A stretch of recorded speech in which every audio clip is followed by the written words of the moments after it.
Hello friends. आज किस्से कहानियाँ में फिर से आपका स्वागत है। एक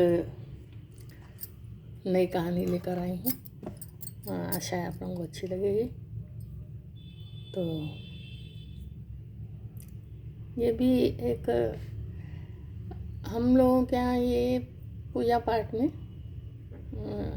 हर पूजा पाठ में त्यौहार में कहानियाँ भी होती हैं। ये तो आप लोग जानते ही होंगे। तो अलग अलग कहानियाँ हैं, विभिन्न प्रकार की कहानियाँ हैं। तो धीरे से वो भी सुनाऊंगी। लेकिन ये कहानी ऐसी है जो हर पूजा में गणेश जी के नाम से सबसे पहले सुनाई जाती है। तो सुनाती हूँ। गणेश जी के वरदानी पुत्र के नाम से ये कहानी हम लोग हर पूजा में हर त्यौहार में सबसे पहले कहते हैं। तो सुनिए। एक बार एक बहुत बूढ़ी अम्मा थी। तो सब उन्हें बूढ़ी अम्मा ही बोलते थे। तो वो अकेली ही थी। उनके पति भी नहीं थे और बच्चे कोई थे ही नहीं। तो होता है ना, बूढ़े लोग बैठे बैठे कभी कोई भी ख्याल आ जाता है उनके मन में। तो एक दिन उन्होंने सोचा कि बताओ, मैं अकेली हूँ और बुढ़ापा है, जाने कब मेरी अंतिम सांस हो जाए, तो कौन मुझे पानी देगा, कौन मेरा क्रियाकर्म करेगा। तो बस उनके दिमाग में जुनून आ गया कि मुझे पुत्र चाहिए। तब वो शंकर भगवान का मंदिर पास में ही था। तो ये वहाँ जाने लगी और रोज़ भगवान से कि हे ठाकुर, हे भोले बाबा, मुझे पुत्र दो, मुझे पुत्र दो। शंकर भगवान सुनते तो रोज़ कहते थे ये पगला गई है, इसको कहाँ से पुत्र दे दें, कौन इनका पुत्र बनेगा। एक दिन बिल्कुल इन्होंने कहा अब हम जल त्याग देंगे, जब तक ये हमें भगवान पुत्र नहीं देंगे तब तक हम अन्न जल त्याग देंगे। तो हो गया भाई, काफ़ी समय जब हो गया तो हमारे शंकर भगवान तो हैं ही बहुत दयालु। तो वो प्रकट हो गए। उन्होंने कहा कि भाई माँ, आप ये बेकार की जिद कर रही हैं, हम आपको कहाँ से पुत्र दे सकते हैं। तो बोले नहीं नहीं, मुझे तो चाहिए, आज मैं पुत्र लिए बिना यहाँ से जाऊँगी नहीं। तो शंकर भगवान ने कहा कि अरे इनको संतुष्ट तो करना पड़ेगा। तो एक छोटा सा मिचकुर, ये भी आपको नया शब्द लगेगा। मिचकुर यानी बहुत छोटा सा जो मेढक होता है ना, उसको गांव में बोलचाल में मिचकुर बोलते हैं। तो उन्होंने उसकी हथेली पे रख दिया भगवान ने और बोले ये लो, यही तुम्हारे पुत्र हैं, ले जाओ इनको। अब भैया अम्मा तो उसी में खुश हो गई। बूढ़ी अम्मा बोले कि वाह वाह वाह, ये तो धन्यवाद भगवान, आपने बहुत कृपा करी, हम तो आभारी हैं आपके। ऐसे करते हुए और वो घर की ओर चली। हमारे प्रसन्नता के फूल ही नहीं समा रही थी।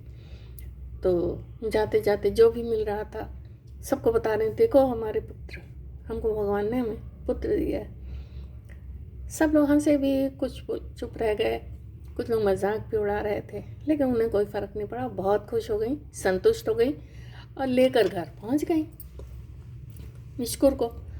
तो आराम से उनको पालने पोसने लगी और मिचकुर भी बहुत खुश, आराम से रहने लगे उनके साथ। धीरे धीरे बूढ़ी अम्मा ने खूब अच्छे से खिलाया, सेवा करी, थोड़ा सौ बड़े हो गए। तो इस तरह वो प्रसन्नता से उनका जीवन कटने लगा, उसी मिचकुर के सहारे। उसको बिल्कुल पुत्रवत स्नेह प्रेम देने लगी। अब क्या हुआ, वहाँ के राजा थे, उनकी बेटी का स्वयंवर था। तो मुनादी हुई कि भाई राजकुमारी का स्वयंवर होना है। तो मिचकुर बोले, उन्होंने भी सुना, तो मिचकुर बोले कि अम्मा हम तो जाएंगे, स्वयंवर में हमें तो जाना है। तो बूढ़ी अम्मा बोली कि अरे कैसी बात कर रहे हो बेटा, तुम नहीं जा पाओगे। तुम वहाँ कहाँ तुम जाओगे, इतनी भीड़ रहेगी, सारा गांव वहाँ इकट्ठा रहेगा, सारे लोग रहेंगे, तो तुम कहीं किसी का पैर वैर पड़ गया, दब दबा गए तो हम क्या करेंगे बेटा, बुढ़ापे का तुम ही सहारा हो, तुम नहीं जाओगे। अब ये जिद में आ गए। मुझको बोले नहीं, मेरी तो व्यवस्था करो अम्मा कुछ, मैं तो जाऊंगा चाहे कुछ हो जाए। अब भाई माँ को लगा कि माँ तो माँ होती है, बच्चे की जिद पूरी करनी पड़ती है, तो उन्होंने कहा कि अच्छा चलो मैं ले चलती हूँ, जहाँ बैठा दूँ बस वहीं बैठे रहना, नीचे ना उतरना। तो मुझको बोले हाँ बिल्कुल, जो तुम्हारी आज्ञा। तो एक कंडे का मड़िया बोलते हैं, कंडे का गांव में आपने देखा होगा, ढेर सा बना देते हैं ना, तो वो कंडे की मड़िया कहलाती है, उसको ये लोग यही कहते हैं। तो उस मड़िया में ऊपर मिचकुर को बिठा दिया और बोली कि देखो अब यहाँ से हटना नहीं, अब ये तो समय लगेगा, तो मैं तो जा रही हूँ घर, पर तुम फिर सही सलामत घर चले आना। तो उसने कहा कि हाँ ठीक है। अभी बैठ गए और थोड़ी देर बाद भाई कार्यक्रम शुरू हुआ। राजकुमारी आई, बड़ी खूबसूरत सी राजकुमारी, और साथ में हाथी था। तो उसको ये वरदान था राजकुमारी को कि ये हाथी जहाँ सिर झुकाएगा वहीं इसको अपनी वरमाला डालनी है, वही इसका पति होगा। तब हाथी के साथ साथ राजकुमारी माला लिए चली और वो सब जगह सबको क्रॉस करता हुआ उसी मढ़िया में गया, वहाँ उसने सिर झुकाया। तो सामने देखा, बोले यहाँ तो कोई है ही नहीं। देखा जाके तो छोटा सा मिचकुर, अरे बोले ये मिचकुर बैठा है, तो अरे ये तो इससे गलती हुई होगी। राजा बोले कि नहीं, हम मिचकुर से थोड़ी अपनी कन्या का ब्याह करेंगे, चलो फिर से ला दोबारा। भाई फिर से रिपीट किया गया। हाथी फिर वहाँ पहुँचा, उसने फिर वहीं से झुकाया। 3 बार किया गया, तो बस हाथी वहीं जाए और वहीं से झुकाए। तो राजकुमारी बोली कि नहीं पिताजी, ये मेरे भाग में यही है, यही मेरा वर है और मैं इन्हीं को अपना वर मानती हूँ। और उसने जयमाला डाल दी। मिचकुर भैया तो बड़े खुश।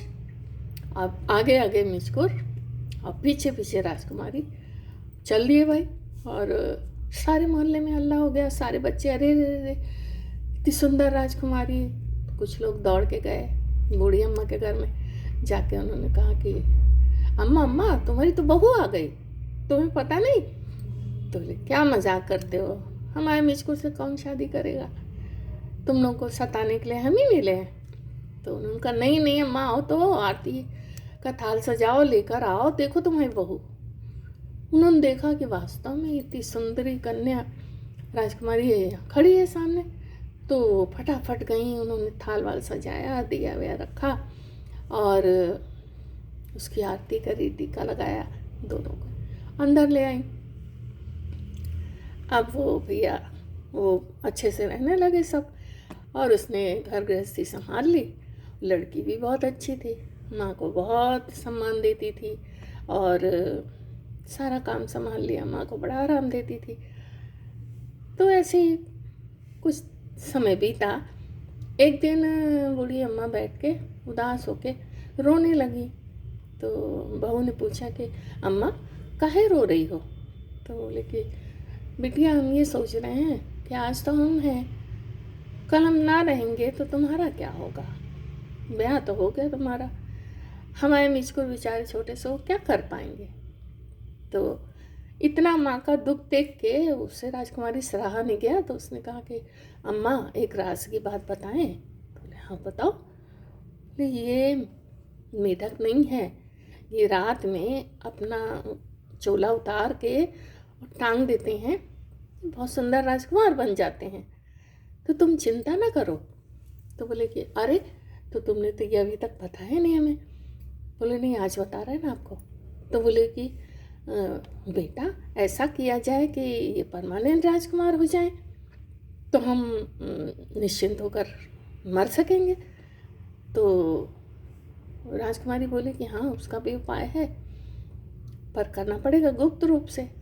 तो उन्होंने कहा हाँ बताओ, माँ तो बच्चों के लिए कुछ भी कर लेती है। तो उसने कहा हाँ बताओ बताओ, हम बिल्कुल गुप्त रूप से करेंगे, तुम बताओ। तो राजकुमारी बोली अम्मा, जब ये अपनी खलरी कबर अपना जब उतारते हैं कवच, तो उसको जला देना है, कंडे की आग रखना और उसमें जला देना है।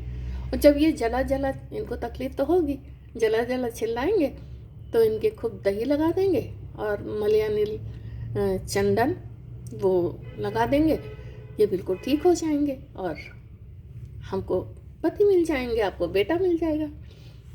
तो माँ तो बड़ी खुश हो गई। एक चीज़ यहाँ और बताएं कि मलयानिल चंदन जो होता है ना, वो ख़ास स्थान का होता है और बहुत शीतल होता है, हर चंदन की अपेक्षा वो ज़्यादा शीतल होता है। तो माँ ने उस रात वही किया। बूढ़ी अम्मा ने बढ़िया आग तैयार करी, कंडे की उपले जिनको बोलते हैं ना, उसकी आग तैयार की। और जब रात में उसने अपना कवच निकाल के टांगा, तो चुपचाप से गई और उसको जला दिया। तो वो चिल्लाने लगा जला जला जला। तो इसने दही लगाया, दोनों ने, सास बहू ने मिल के दही लगाया, फिर चंदन लगा दिया। थोड़ी देर में उनको आराम मिल गया, तो वो बिल्कुल स्वस्थ हो गए और बोले कि माँ, हम मेढक नहीं थे, हमें किसी वजह से श्राप मिला था, तो हमको इस रूप में रहना पड़ रहा था। फिर हमें गजानन स्वामी ने वरदान दिया कि जब ऐसी ऐसी स्थिति आएगी कभी, तो तुम्हारी माँ जब इस खाल को जलाएंगी तो तुम पूर्ववत हो जाओगे। तो माँ, तुमने हमारा उद्धार कर दिया। तो माँ बहुत खुश हो गई और दोनों ने उसके पैर पड़े और बहुत प्रसन्न हो गए। तीनों आराम से रहने लगे और उनका सुख से जीवन व्यतीत होने लगा। हमारे यहाँ लास्ट में कहते हैं कि प्रभु, जैसे उनके दिन बहुरे वैसे सबके बहुरे हैं। तो मेरी भी यही कामना है कि आप सबके दिन अच्छे आए। दिन तो खैर अच्छे आ ही गए हैं हम लोगों के। तो ये थी छोटी सी कहानी, कैसी लगी ज़रूर बताइए और मिलती हूँ फिर किसी और नई कथा के साथ। अब त्योहारों की भी कथा मैं सुनाऊंगी धीरे धीरे, जैसे भाई दूज है और बहुरा चौथ है, हथछठ है, इस तरह की ये कहानियाँ भी मैं धीरे से सुनाऊंगी। आप लोग लाइक करें और बेल आइकन ज़रूर टच करें ताकि आपको नोटिफिकेशन मिल जाए। मैं ऐसे समय समय पे ही डालती रहती हूँ और अच्छी अच्छी कहानियाँ लेकर आऊँगी। कैसी लगी कमेंट भी करिए। तब तक के लिए नमस्कार, गुड नाइट।